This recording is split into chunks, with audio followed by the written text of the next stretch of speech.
There were days full of pain, struggle, and moments when you felt alone. Sometimes people misunderstood you. And sometimes life felt heavier than you were still trying. Remember that your life is still a gift. Even with difficulties, there are still small moments of happiness. You deserve to enjoy life.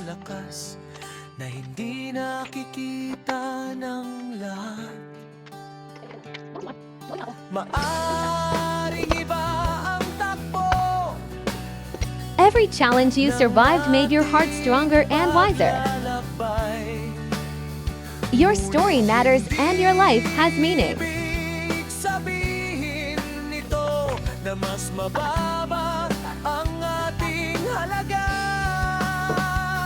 Sa mga taong mapangmalit, tandaan natin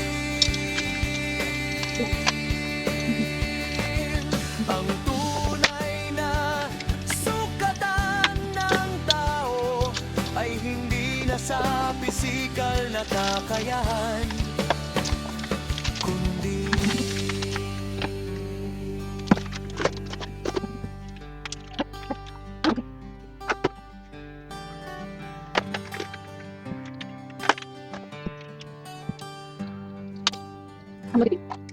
ang pagkakaroon ng kapansanan ay hindi kahinaan.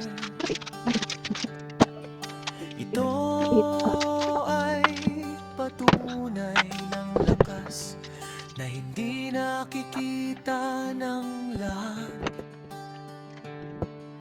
Maaring iba ang takbo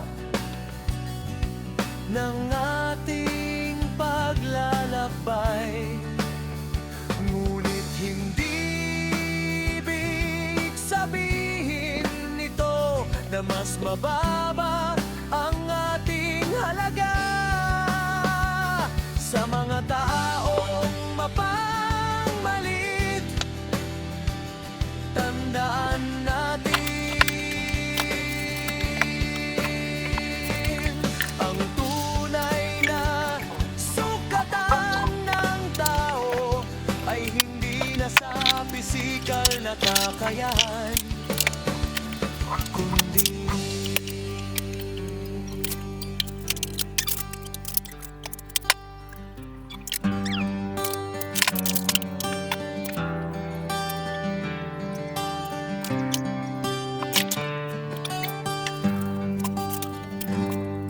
ang pagkakaroon ng kapansanan ay hindi kahinaan.